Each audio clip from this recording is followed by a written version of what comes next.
We are a nation with a broken heart, but we were also a nation with open arms. And those arms wrap all of the people of Tumbler Ridge in love. I know that nothing I can say will bring your children home. I know that no words from me or anyone can fill the silence in your homes.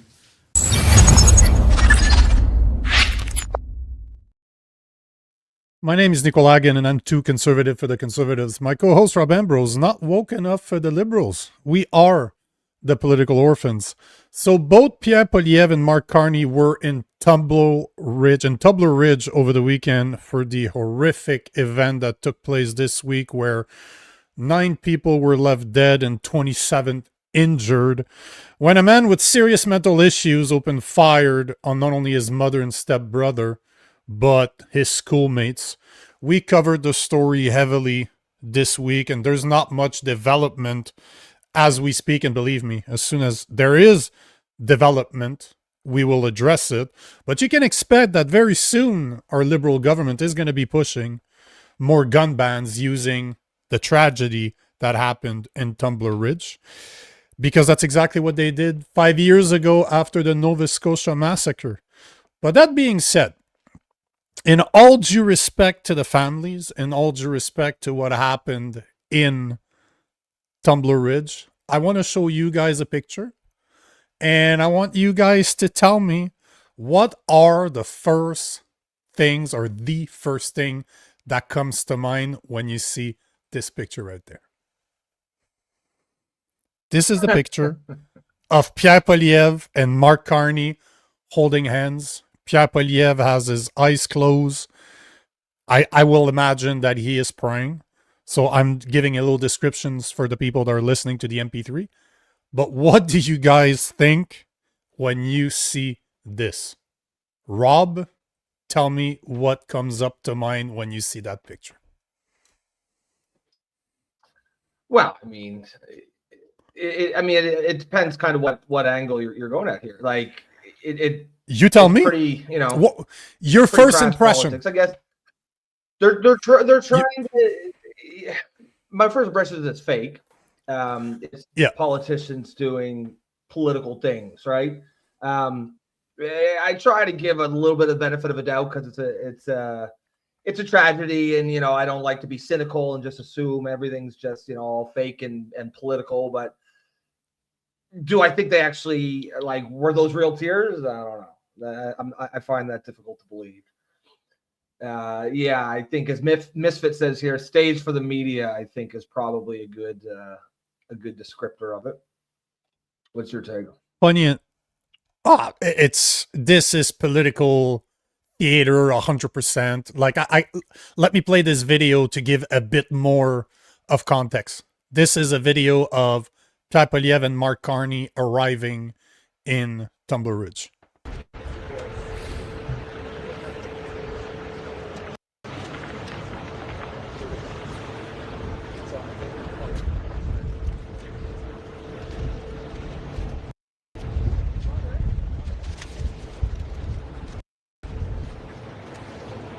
So, as you can see, I'm not going to play the whole 2 or 3 minutes, but as you can see, they're very chummy. They both have flowers wrapped exactly the same way. So clearly they were handed those flowers. Those are not flowers that they brought there. And funny enough, I'm going to look for the picture, but Mark Carney and most of the of mainstream media. Oh, there you go. I have it right here. Just to show you how much political... This is exactly how I see it. So, Mark Carney, Pierre Poilievre took a nice picture holding hands and selling the idea, selling the unifying of Canada for Tumbler Ridge. Here is the picture of that Mark Carney actually posted. And as you see, the shadow on the left is covering Pierre Poilievre. So if you see the massive shadow at the bottom left, the top left, right here, if you see my mouse, this is Pierre Poilievre. So he's literally, he cropped him out of the picture. And I'm sorry, I don't want to laugh. I am not laughing at the event that took place because this is absurd. This is absolutely crazy. And I actually have a solution for what happened in Tumbler Ridge. This is something that I've spoken about a lot when I was creating content for the US, but stay tuned. I will share, we're going to do a deep dive in a solution that would take care of mass shootings. I proposed it years ago in the US. I spoke to some people in politics when I was in Arizona. They were trying to do it. Like, my idea is very a good idea. Like, I don't want to pat myself on the back too much, but it's something I put a lot of thought in. And this event is reminding me. No, but you'll see, and especially you. You're gonna strain your shoulder there, patting yourself on the back. So it's so much. You know what? Maybe I'm gonna pat myself on the back so much that I'm gonna get myself a new hairpiece. So who knows, right? Who knows? But all to say. But I have a solution. I have a solution for this. Yeah, they just appear. But I have a solution. In all seriousness, I have a solution. And I'm happy that I'm recording with you because I believe you're going to have a very strong opinion on it. And I'm very curious to know what it is. But the whole point of me talking about this is when I saw the picture, man, when I saw this, I was like, talk about taking advantage of a really bad situation in order to score political points. This is what I saw when I saw this. And, you know, I posted that on my X and I literally did what I did here. I just said, hey guys, here's the picture. What's the first thing that comes to mind? I thought I would get a lot of hate for asking this because I'm kind of implying something. But you know what? Turns out that people are ruthless even more than I am. Well, maybe not more than I am, but in this post more. So this is what I posted. It's pretty much the same picture, just backed away a bit. And you start looking at the comments. Pure evil, the mob, Bill C4 killing her children. This one is the theater. Like, it goes on and on and on. Let's pretend that this had nothing to do with our policies on transitioning children, okay? One comment, a nation mourning, two sides of the same coin. I see Pierre Poilievre looking very uncomfortable with Carney holding his hands. There's some of them, man, that are absolutely hilarious, like, gay! But I just wanted to start the week with asking a simple question to our listeners and see what they actually believe, because I personally did not like that picture at all. It's fake as hell. It does not look authentic whatsoever.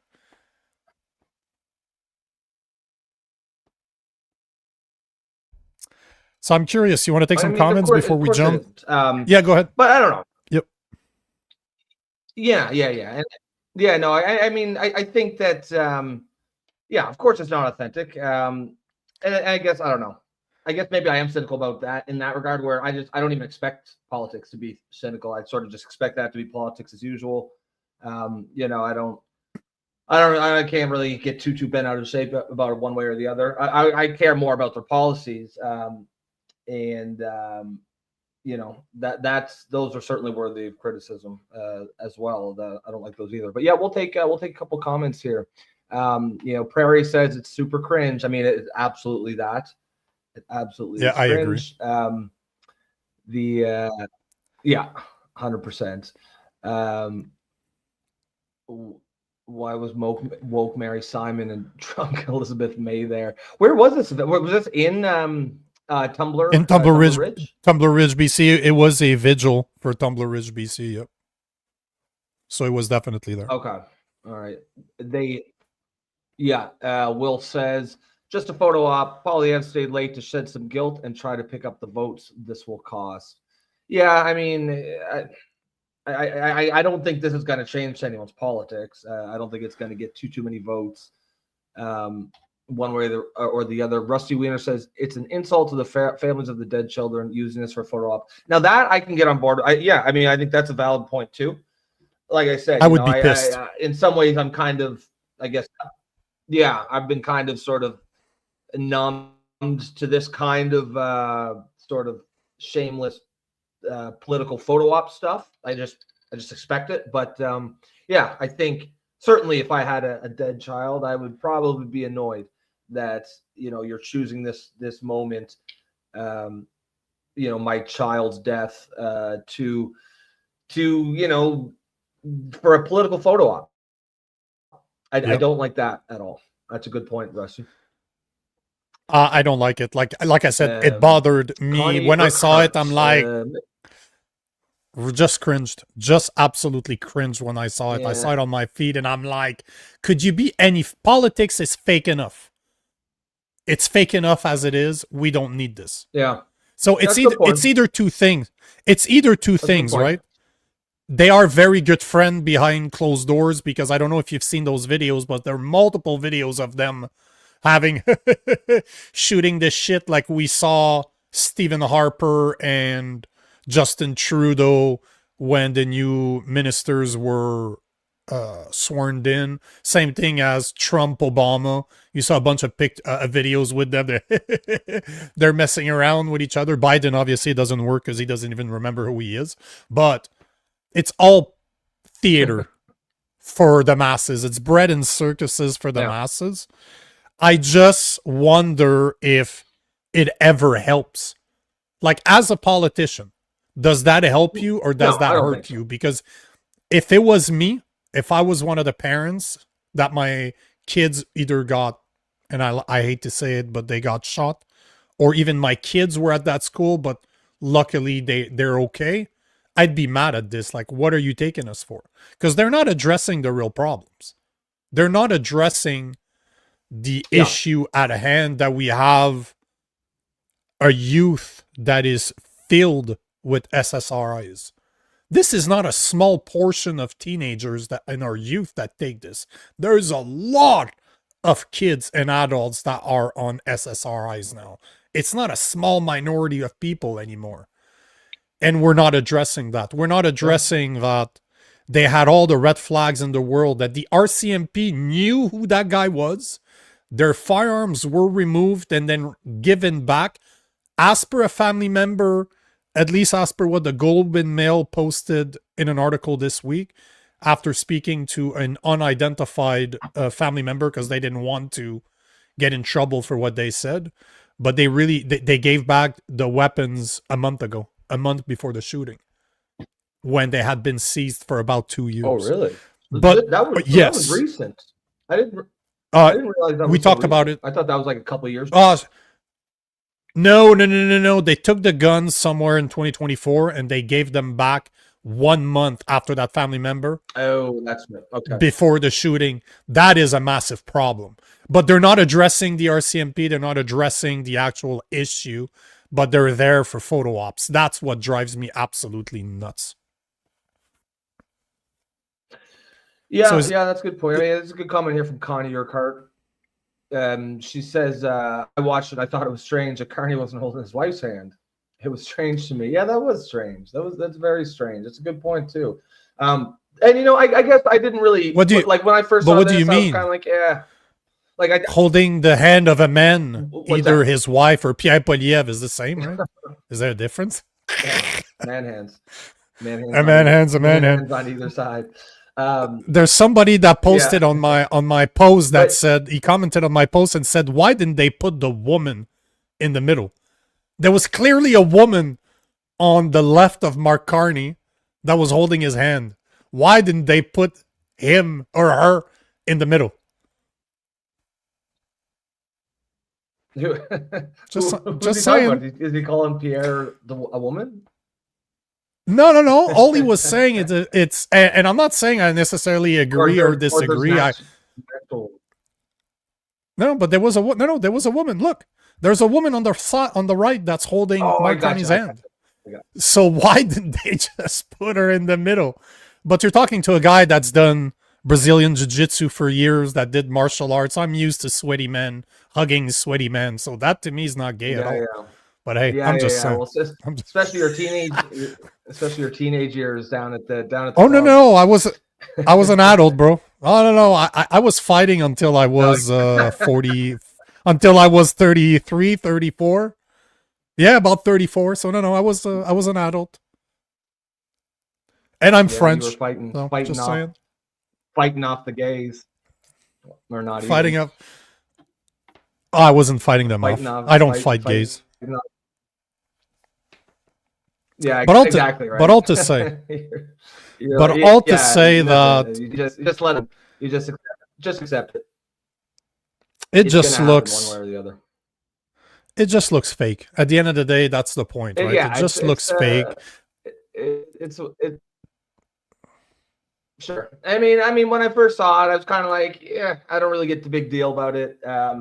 This is politics. Politicians do stuff like this, but yeah, I agree. It's definitely distasteful to do these sorts of photo ops at, at a memorial for these dead children.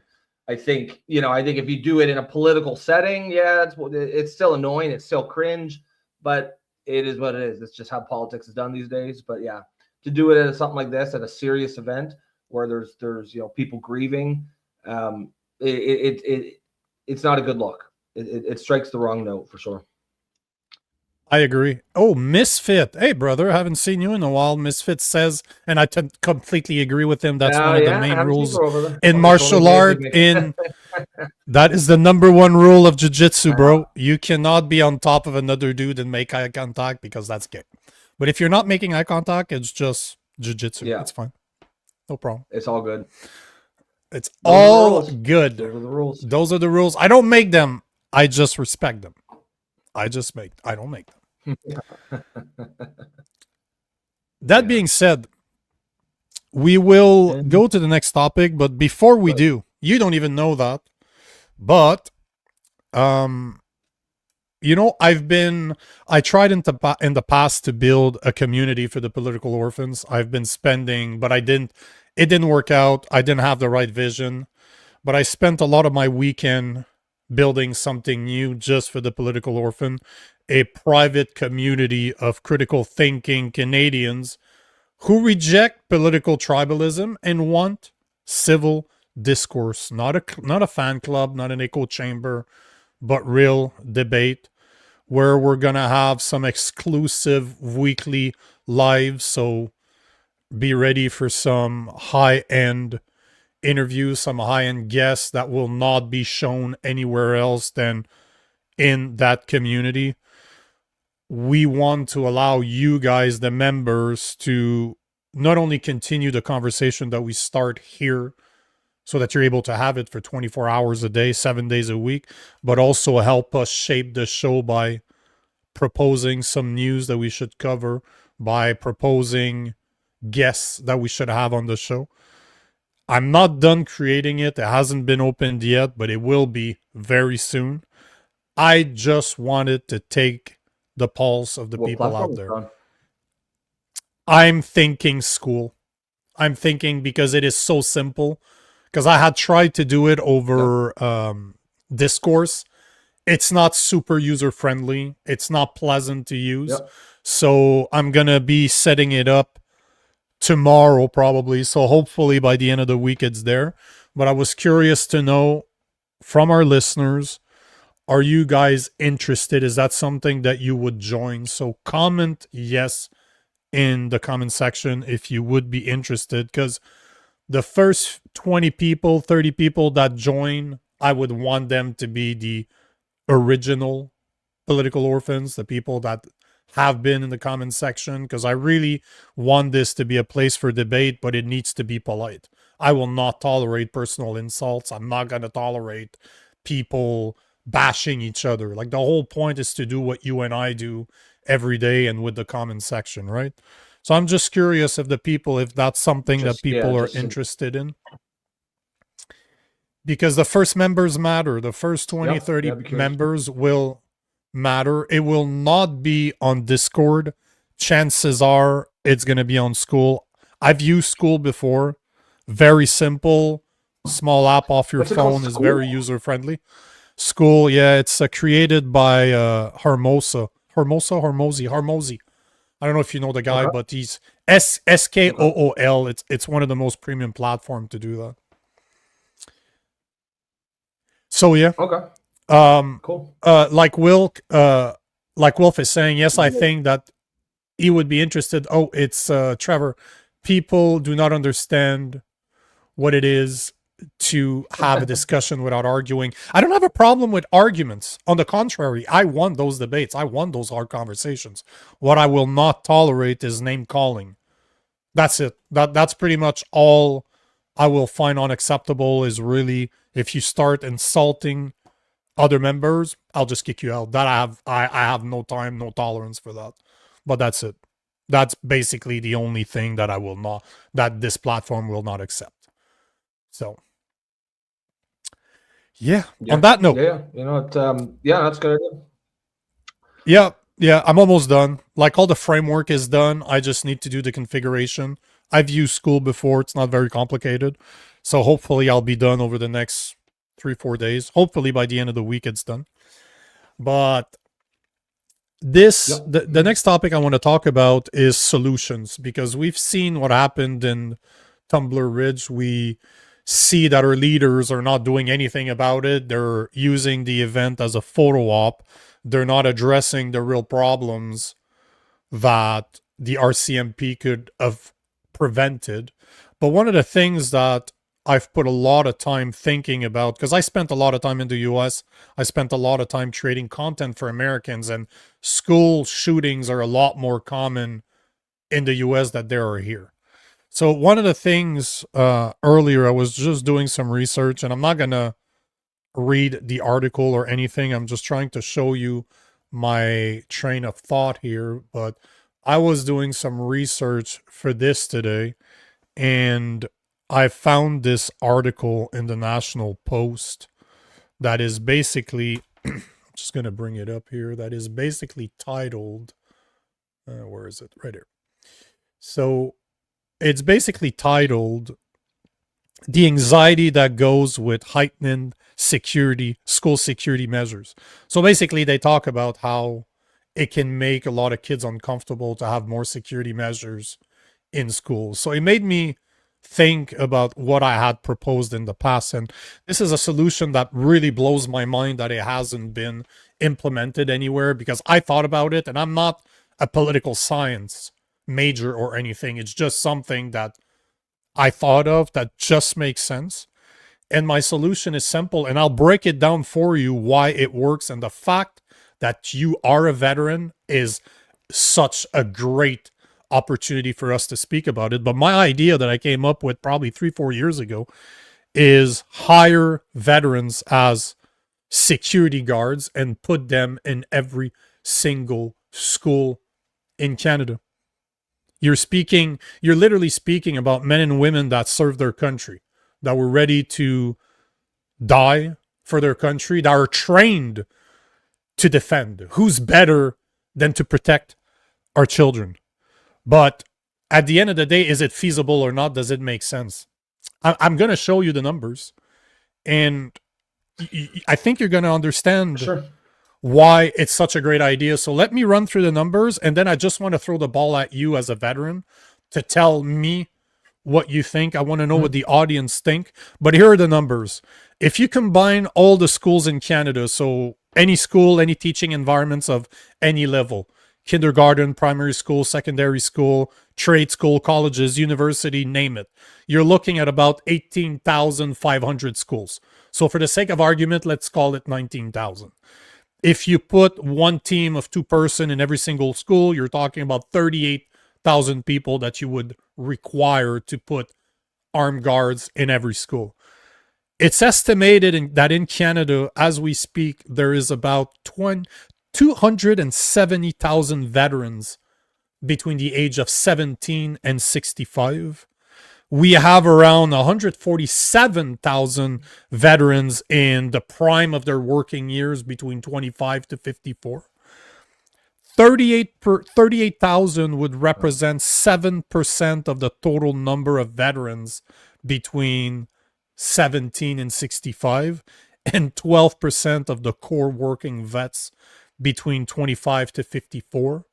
In the past, I've had pushback on this because the first critique of putting veterans in these type of jobs, not that a lot of vets do security work or they work for government people protecting them, but one of the things I always heard is PTSD. Well, it's estimated that in Canada there's 41,250 vets that receive disability benefit specifically for PTSD. So that's between 9 to 16% of vets, depending if you're talking 17 to 65 or 25 to 54. But if you look at the 228,000 vets that are between the age of 17 to 65 and 125,000 vets between 25 and 54, you're looking at 17% or 30%, depending on that group, that you would disqualify. That if you have PTSD, obviously you're not putting those people around guns and kids, obviously. But here's what's very interesting here. It's estimated that right now in Canada that around 100,000 veterans are struggling to transition to civilian life, as in they are not finding the jobs that they want. They're not working in the jobs they want to work.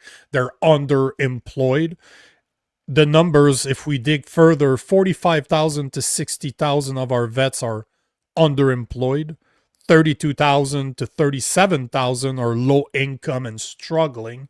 And between 18,000 to 22,000 of our veterans are unemployed and actively looking for jobs.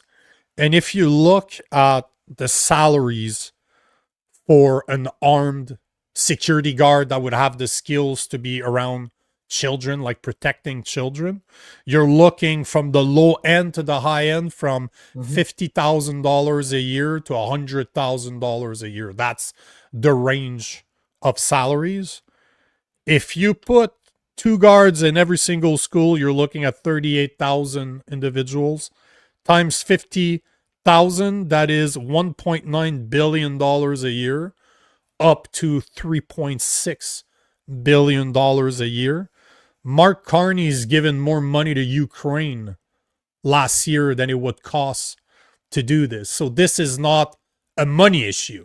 It can't be a money issue, because if we have money to support Zelensky, we definitely have money to protect our children. And, you know, I've had this discussion in the past with a lot of vets, and I've asked, because I've had some videos from a few years ago that went completely viral, like you're talking 500,000 views, 1 million views. And if you saw the amount of comments, man, that I got from vets in the US, they're like, bro, give me a fucking chance. Give me a chance to protect children again. So to me, it's a win-win solution. Kids are protected. Veterans have good paying jobs and they find purpose again.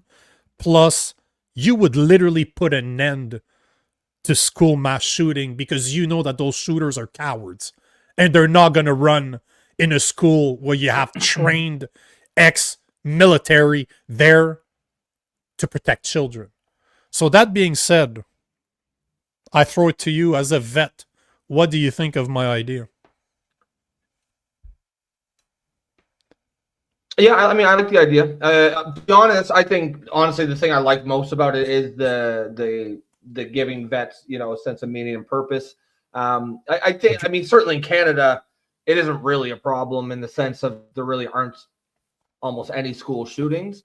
But I just, you know, I like the idea of putting vets back to work. I know a lot of guys who are retired, guys I served with who are retired, and as soon as they get out, their life just goes completely to shit. You know, they have no, their whole identity, their sense of self was wrapped up in their identity as a soldier, and when that's gone, you know, they don't know how to handle it. They don't know how to deal with it, and a lot of them turn to drink. A lot of them turn to drugs. Suicide rates are sky high, and especially if you're, you know, if you're putting in people who have served in combat, you know, maybe have PTSD or any number, or just have a hard time readjusting to civilian life. You know, I think a big part of that is this sense of they have this role, their idea of themselves as a a protector, and that's now gone. And I think that would be a great idea to just be a boom to the mental health of veterans. I know personally, I know people, at least 10, who I think would jump at the chance, and who I think would do them a world of good. I think as far as being effective, yeah, I think probably would. I'm not sure. I don't think it would stop them all, because I don't think school shooters plan on getting out of that anyways. It's not like they most of them are killing themselves at the end of it. They expect to die. And so they'll, I think that a person who was going to do that probably would do it anyways, but at least now, the kids will have someone actually, protecting them, so they'll have a fighting chance. I like the idea. If only to get, some of the forgotten members of society, give them a sense of meaning and purpose. And that alone, I think, is worth it. And it's based on their skills. Like, it's not like it's new skills that they need to get. And those are good paying jobs, bro. Between 50 to 100 grand a year. Exactly. How many people do you know that would jump at the opportunity to do that, to make that type of salary and to serve your community? Because at the end of the day, this is the difference between vets and most of other people in society, is that they have a sense of service. They understand what it is to be doing something for others. And this, to me, man, it's the perfect type of people to put in those roles. And, I'm going to push back when you said that this wouldn't probably stop the mass shootings. It would probably stop 95% of them, because they are on premise. If you look at the statistics, it's the time response that is extremely dangerous when it comes to mass shooters. It takes a long time for people to respond, for the police force to show up. Imagine that they're already on premise. That's the thing. You're literally cutting that to an instantaneous response. And that's the reason why I was saying they should be in teams of 2, not just 1. So if one's on break, there's still somebody actively working there. So I don't see any downfall to doing this. And if you put your kids in the school, as a parent, my kids are never going to be in those indoctrination centers, but let's say that you do, wouldn't you feel more at ease knowing that there's somebody there? Because I don't see the difference between an ex-veteran and a police officer, let's say, that would be there, right? It's just somebody that has security training that is there to protect your children. And chances are, man, the kids would love those guys and women that served, right? They want to help. To me, it's a win-win. Like, I love that idea. I find it very unfortunate that it's never... I've tried to propose it to politicians in the US when I was there. They never ran with it, unfortunately. Well, at least nothing ever came out of it. But I just don't understand why they don't do it. Like, both in Canada and the US, that would fix... That, to me, is like a perfect solution.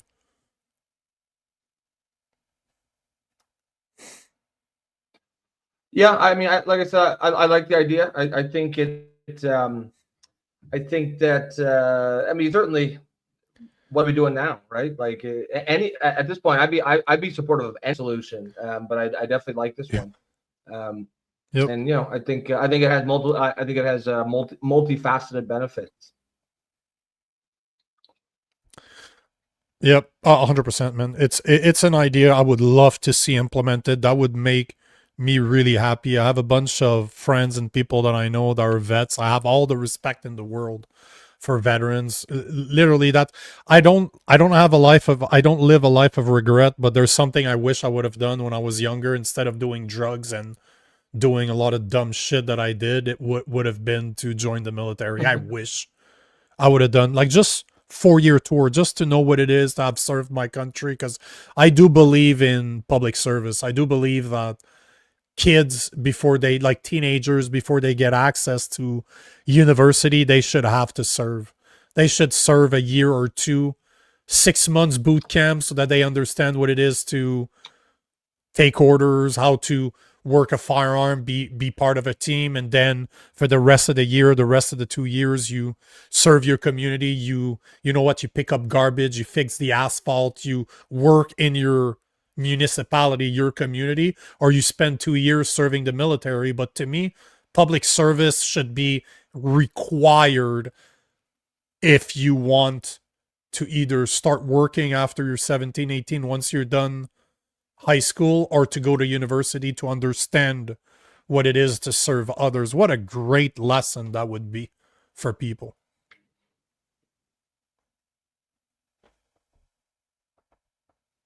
Yeah. Yeah, I agree. I like you know, I definitely remember when I first heard about this idea, you know, years ago, that being proposed of mandatory service. I didn't like it. I thought, you know, I thought it was important to have it as volunteer. But I don't know. The more I think about it, I actually think it'd be a great thing. Like, you know, I've got a 17-year-old son. I could just see how much it would benefit him and his friends to go and do something like that. The thing is kids, especially young men, young boys, they need a challenge. They need adventure.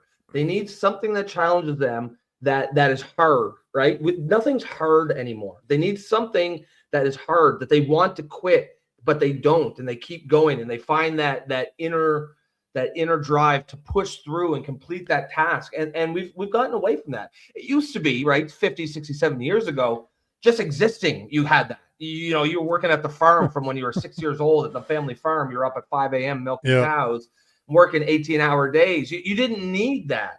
And that's, you know, people developed character in that way.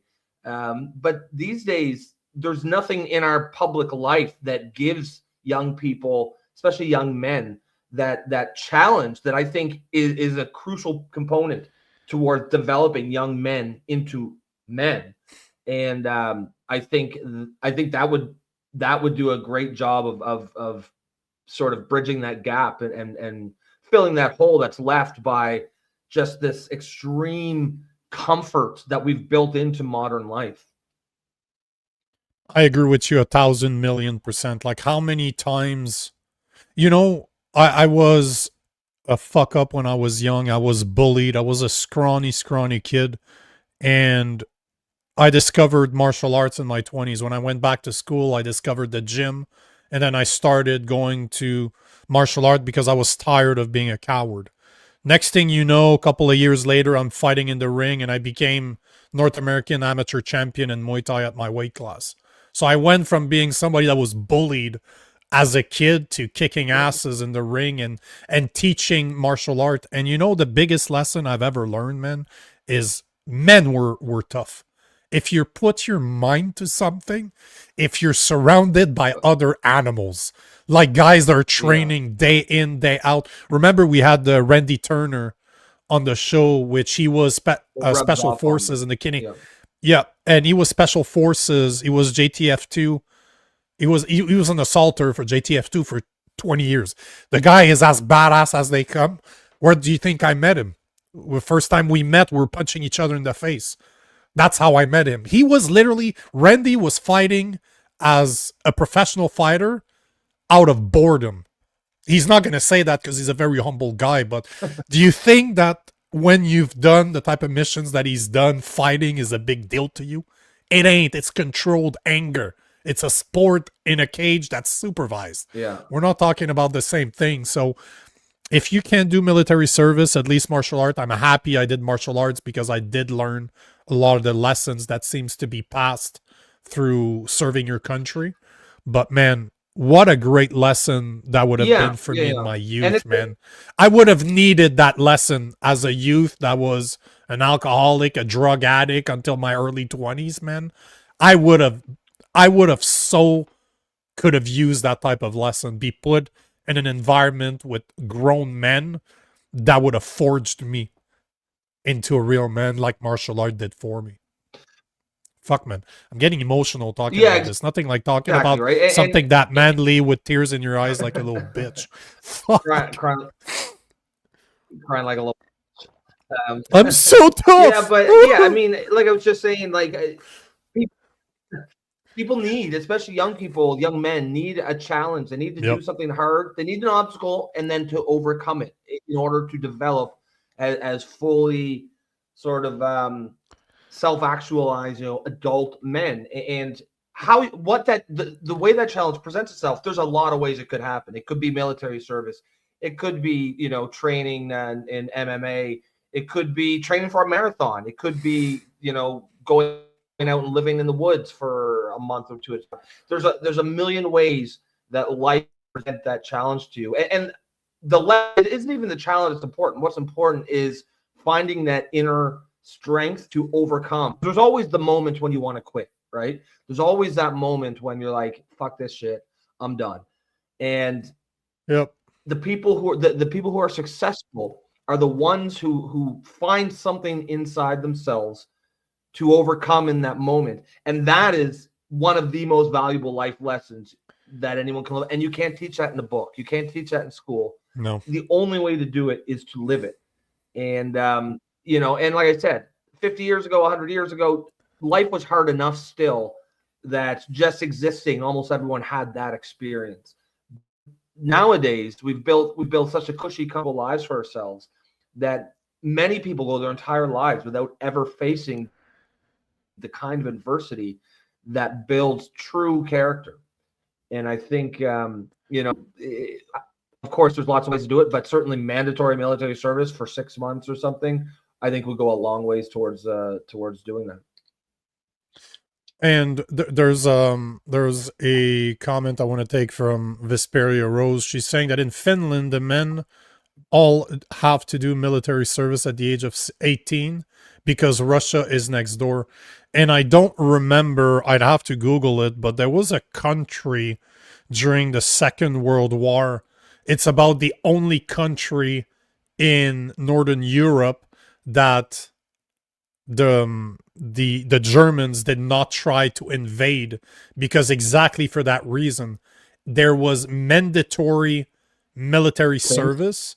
And not only that, but it still goes on today, if I'm not mistaken. I just can't remember which country it is. But they basically have a free range day every year.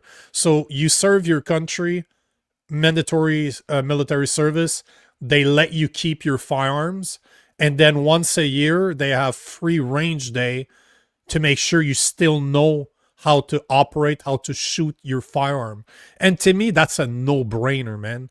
Can you imagine you're trying to invade a country where every single male above the age of 18 have a gun, has ammunition, and knows how to kill you?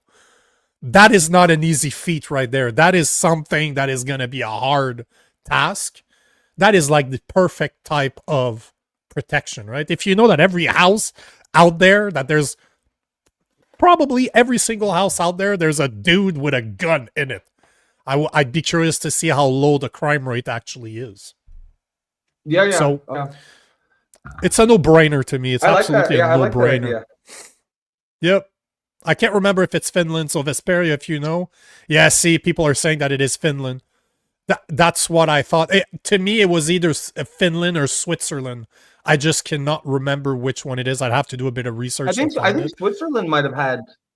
I think they might have had a compulsory service as well, even though they're a neutral country. They still. I think they did still have compulsory service, just probably for the same reason we were just talking about. Not even necessarily because they need it for the military protection, but just as a way to develop young men. Well, see, there's a great comment here too. Carney is saying, isn't that why there's no fear of invasion in the U.S.? Everybody has a gun. Well, not everybody. I've traveled about 30 states in the U.S. But if you take Virginia, if you take the state of Virginia or Washington, if it's easier for you to imagine where it is, split it east to west. Everything below that mark, people have guns. Mark above that, a lot of people don't. It's more liberal states. But yes, if you're thinking Arizona, Texas, Georgia, Alabama, Mississippi, Florida, Virginia, North Carolina, South Carolina, Tennessee, yeah, you're gonna get shot, bro. Tennessee, you can literally, I'm a big fan of knives. I have a bunch of knives. I have fighting knives. I have pocket knives. I have very expensive Japanese blade for cooking. Like, I'm a fan of knives. I'm a fan of guns. And in Tennessee, there's a place outside of Nashville where it was probably 30,000 square feet, 40,000 square feet. It was knives, tasers, and guns. That's it. You show up, you're just like, God damn, it's absolutely everywhere.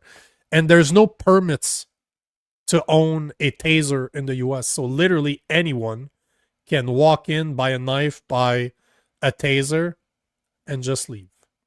Just saying. So I'm not saying it's legal for a Canadian to do it when they're in the US. I'm just saying that you could. There's no laws around that, but sorry, yeah, the US, the south of the US is very cool for that. Yeah. Look, it's pretty much what, no permits at all throughout the whole South. What about like Oregon? I don't know, because Oregon's pretty liberal, right? you'd have to go. They still allow guns outside of major cities. Like, it's a state per state thing how restrictive they are. But Okay. if you look down south, it's just, man, I met someone. I was selling some stuff online when I was in Alabama. I met this guy in the parking lot of a Walmart near where we leave our RV. And bro, I step in the guy's car. He's a black guy, like a rapper. He has an AR-15 collapsed between his leg and his shifter. Like, loaded, it's right there. Optics, loaded. It's just the AR barrel is barely sticking out, so it's probably like a 10-inch barrel. It's barely outside of the frame. It was retracted. It was probably, man, I would say 2.5 feet long, maybe. And we're talking, he literally has a fully loaded AR-15 right there. People, okay. My buddy that I spend a lot of time with when I'm in Alabama is a big guy. He's like 6'4", probably 300 pounds. Imagine a redneck. That's him. He's from fucking Alabama. So he's a redneck. He's like, hey man, you want to come to my house on Saturday? We're going to shoot guns. We're shooting guns in his backyard. He's like, oh, I went to talk to my neighbor. I'm just letting him know. I let him know not to worry about the gunshots. It's fine. We set up a little target in his backyard, and we're shooting an extra long magazine out of his Glock. Like, literally, the mag is 3 times the length of the gun. I'm exaggerating a bit, but we're shooting guns in his backyard like nothing. Just pow, pow, pow, pow, right there. Nobody cares. It's a very different world out there, man. Very different. Was he like out in the sticks, or is he in the suburbs, or? He's like, not quite in the. No. He's not in the city. He's outside of a smaller town. Like, there's probably 50, maybe 20 to 50,000 people in that town, and he's a bit outside of it. But he has neighbors. Like, you can literally see. You're shooting guns, and you can look at the neighbor that's over there. It's just, people know how to shoot their guns. They know how to operate their guns, and they don't have to worry about that stuff down there. Yeah. So it's a very different world, but I like the South, man. I would live in Alabama, Tennessee, Georgia, North Carolina, South Carolina, Florida, Texas. I love Arizona. People absolutely hate it because it's warm as shit, but I like Arizona. So all those states, man, the 10 states that are at the bottom, oh, bro. It's such a night and day difference. And people are a lot more polite than in Canada, man. I don't know why Canadians are recognized as being polite individuals, because I got to tell you, man, they're way nicer why we have down south than they are here. Image of being I don't know why. I don't know where it comes from. Yeah, like, I'll give you a perfect example. The image of being super polite. Yep. I'll give you an example, man. I'm sitting in my truck. I'm in traffic. There's a guy in the car right next to me. It's super nice outside. All the windows are down. It's a beautiful day. I'm in redneck Alabama. We're stuck at a light. There's traffic, and I'm just gazing out of my window, but I'm not paying attention. I'm in my head. I'm just thinking, but it just turns out that I'm staring at this big black dude in the car next to me. You know that in Canada, if I looked at somebody the way I was looking at him, there would have been some comments. Something would have been said. There's a finger that would have been given. The guy looks at me. He's like, how you doing, bro? Super nice guy. But this is the type of stuff that happens all the time. You know why, man? Is because you don't know who has guns. Exactly. You know the expression that a polite society, an armed society is a polite society? That's it. When you're down south, bro, you don't know who you're fucking with because everybody has firearms. Everybody. Everybody's carrying, and they know how to use their guns, man. So I like the South. I like the South. You don't go into you get an offender bender. You don't get out and go storm up to the guy's car if you get an offender bender, because nope. You just don't do that. You don't know what's coming back your way. No, that could be seen as assault, and most of those guys are trained, right? Most of those guys, and again, where are most of the vets ex-military residing? South of the U.S. Most of the men that joins the military are from southern states. So you really don't know who you're fucking with in the U.S., especially down south. So be polite. So we are. Absolutely. You how want much time do we got? Like 9 minutes. Coming right up at 9 minutes. 8 p.m. here. I got but since you're always late, we have about 9 minutes left. I wanted to approach one more topic. Yes. Yeah, of course you are. Yeah, fucking liberal. Of course you're always late. That just goes with the territory, right? I wanted to approach one more subject. Something quick. Yep, but something quick, something that happened over the weekend. I got a small video that I put together just to give you an example, but it's estimated that over 350,000 people showed up to a Toronto rally in support of Iran over the weekend. I don't know if you've seen the videos. I put a few of them together. Check this out. 10,000 kilometers away from Tehran, hundreds of thousands of Iranian Canadians calling for Trump to take action and topple the regime. Demonstrators marched down Yonge Street draped in red, white, and green, emblazoned with a golden lion, the flag Iran used before the Islamic Republic came to power in 1979, toppling. So it's estimated that there was over 350,000 people at that rally over the weekend. And of course, I did some research. I have some numbers here because it kind of blows my mind. Those type of rallies absolutely blows my mind, and here's why. It's estimated that there's around 300,000 Iranians living in Canada right now. Around 130,000 to 150,000 live in the GTA area where the protest took place. Yet there was over 350,000 people. So you can estimate that there was at least 100,000 people, if not more, that were just Canadians that showed up for the rally, which is a great thing, right? Because what's happening in Iran is absolutely atrocious. Like last numbers I saw were like somewhere between 30 to 90,000 people have been killed, like assassinated, murdered by their regime. It's absolutely insane, the numbers that are coming out of Iran. But what blows my mind is the biggest protest that took place in Montreal during the COVID lockdowns were about 100,000 people. I was there. Then the Freedom Convoy, they estimate that there were between 8,000 to 18,000 people that showed up on the first weekend with roughly around 3,000 vehicles, including 18-wheelers and personal cars that just kind of took over the downtown area. It's low if you ask me, because again, I was there, I did go, so it's probably more than that. It's hard to gauge the size of people when they're so close stick together and you don't have an actual overview. But if those numbers are true, you're talking about 20 to 40 times more people showed up over the weekend to rally for what's going on in Iran.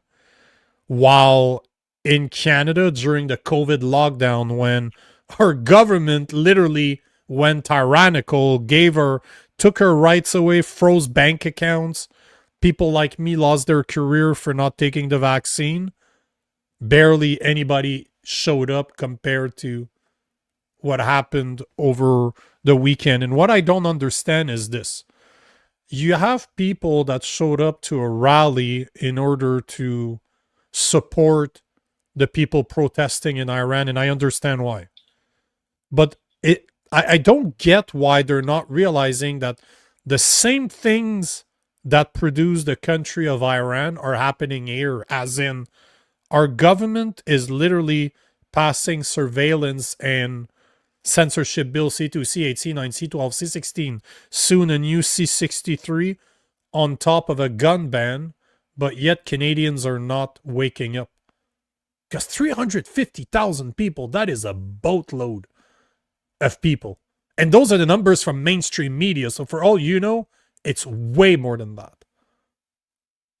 It just blows my mind that people show up to those rallies, but don't show up to the Canada First rally, for example, that are in the same fucking area, but they don't show up for the Canada First rally, but they show up for that. Like, what is it going to take for the average Canadian to wake up as to what the government's doing to us right now, or trying to do to us, or has done to us during COVID?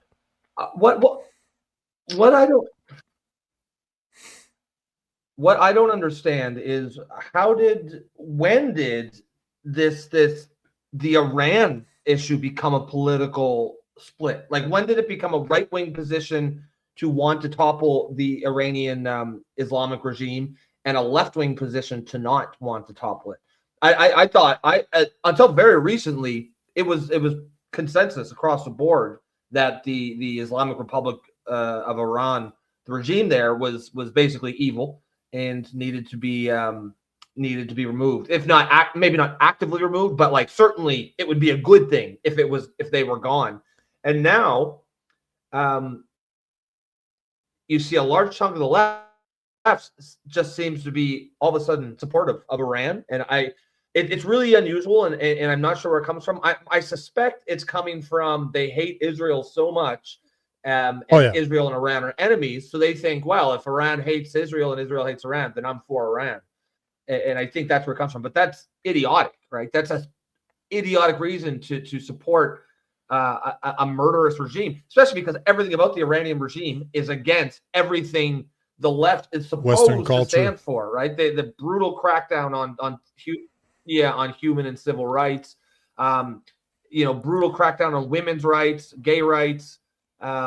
Everything the left is supposed to stand for, they should be the ones, toppling the Iranian regime should be the left-wing position, but it's not, because they just hate Israel so much that if another country hates Israel, it doesn't matter what those countries do to their citizens, they will support it. And it's retarded as fuck. But not only Israel, but the fact that Trump is in there, because one of the videos, like I just wanted to show the size of the crowds there. But if the first video I showed, there's a woman that's interviewed afterwards, and she's from Iran, and she wants Trump to help them. She wants Trump to get involved. So no doubt in my mind that TDS is so strong that people are going to say, oh yeah, the Iranian that's why. Exactly, because Trump is now going to get involved, or is involved. I don't think I support, depending how you want to call it, military intervention to topple the regime. I don't necessarily want to get the military involved. I think they should support it other ways, but not send troops. The point I was trying to make, though, is that how involved people are into a conflict that is happening overseas, that it's not even happening here in Canada, Yet we have a government that went full-on tyrannical during the convoy. We have a government that's trying to censor us, to pass surveillance bills that are trying to take our guns away. And people are just like, yeah, okay, cool. They don't show up for that. They don't show up for the Canada First protest that's just asking to stop mass immigration. But they don't show up for that. But they show up for something that's happening in the Middle East. That's what blows my mind. That is what blows my mind. I don't understand what is it going to take for Canadians to wake up, because clearly people are ready to protest, people are ready to rally.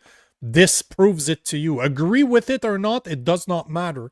There are Canadians that are ready to show up. They're there, and that rally is showing it. But what is it going to take for those same Canadians to realize that the same thing that happened in Iran is happening here as we speak? And we're just like, oh, yeah, okay, nothing's wrong here, everything's good. That's what blows my mind. That's why I wanted to talk about it. Before we go, Rob, we have to take... oh, yeah, go ahead, man. Oh, no, go ahead. I was just going to say that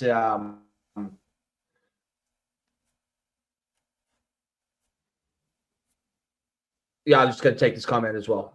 Sorry, just lagging a little bit there. Ed says, if that many numbers showed up for a pro-Canadian rally, they would be labeled Nazi if they were on TV at all. That's a good point. That's fine. Thanks for the tip, by the way, sir. But you know what? This is part of it. I'm labeled a Nazi for creating content that speaks about what we spoke about today. So hey, it's very easy to be labeled something by woke individuals. If they can't argue with you, they call you names. That's how they work.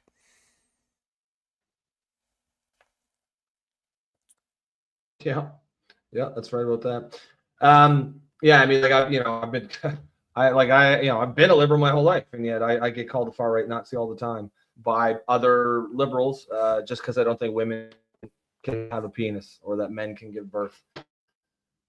But how dare you? As this guy here, Bill's dad Aiden says, you two are Nazis, and I guess he's like one of those retards who would call me a Nazi just because I don't think women can have a penis. There's it's just there's so much of that kind of lazy intellectual pseudo intellectual critique going around the internet. It's boring. Like, I'd rather hear someone actually make I like when people disagree with me, but make a real argument. Don't just fall into a intellectually lazy oh, you're just a Nazi because you don't agree, you don't believe the same things that I believe. And yeah, really, we're trying to make this show an antidote to that. Like we say all the time here, show your work. We encourage people to disagree with us. I love when people disagree with me. But don't just come and make lazy, do lazy name calling. Like, actually engage with the argument, show your work. I got all the time in the world for that kind of disagreement. And that's kind of the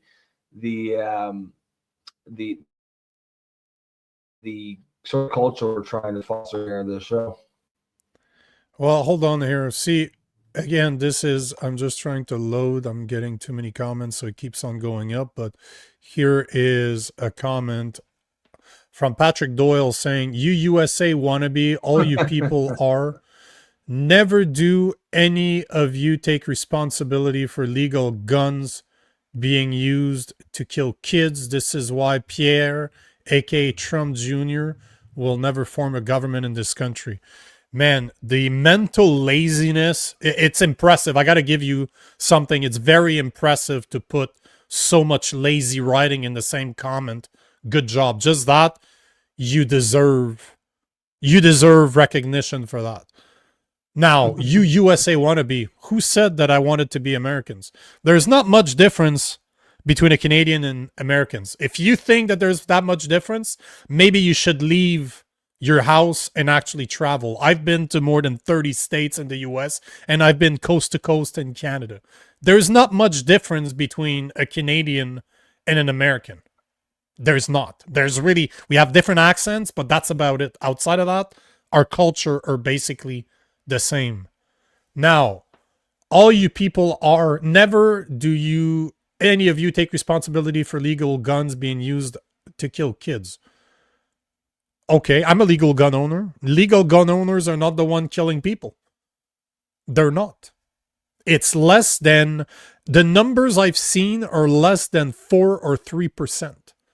90% of the guns used in crimes here in Canada comes from the US. They're legal guns. You're probably talking about Tumbler Ridge, how those guns should have never been in that household, and I completely agree with you. If you would follow the RCMP procedures, those guns should have never been back in that house, but they brought them back. And Patrick, that means you weren't here at the beginning of the show, so it's easy for you to complain. But the point in the matter is that those guns should have never been in the same house as a psychopath that is that young man. I will not use his name because I refuse to give him any type of recognition. But that was a young man that had been pumped full of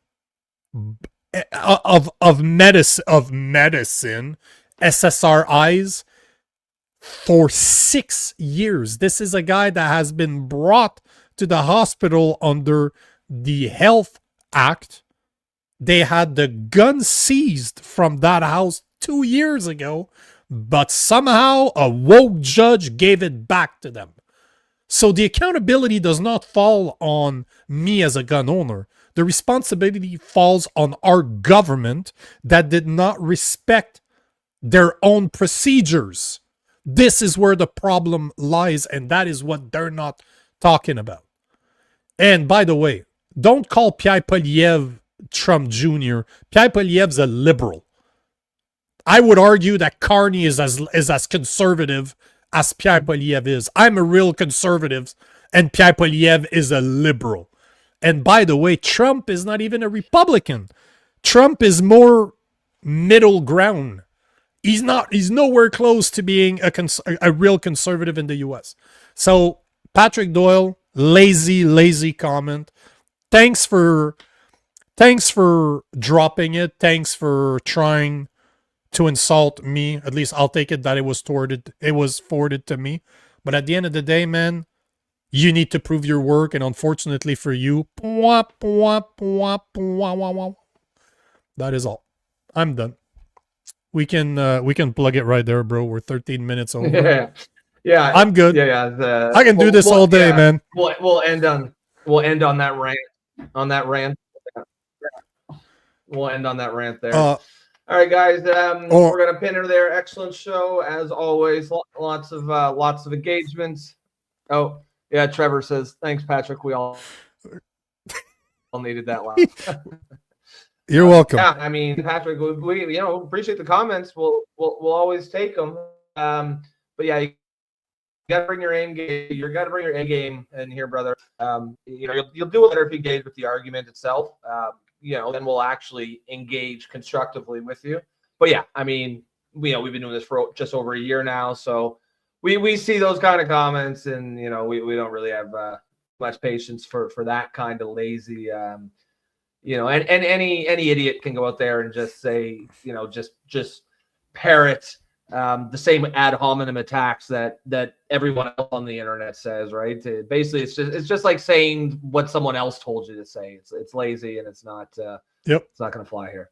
But again, maybe go back to the drawing board on that one, and then come back when you get something better to show us up with. But other than that, folks, we're here Sunday to Thursday, 7 p.m. Eastern time. We're here, and we'll take your comment. That's right. Yeah, and if you want to show, you can do so by becoming a member through YouTube. It's for the low price of $2.99 per month. You can also buy some coffee, which you will see in the upper left-hand corner of your screen, the QR code. And of course, keep coming back. That's another way you can support the show. Keep coming back. Keep throwing those comments out there. Even Patrick, keep coming back. Just maybe maybe step it up a little bit next time. And but we do appreciate the comments from everyone, even the haters. Other than that, folks, great start Especially to the the week. haters. Have a great rest of your evening. We'll catch you tomorrow. Yeah, especially the haters and the losers. We'll catch you guys tomorrow night. Have a great night. Peace. Peace.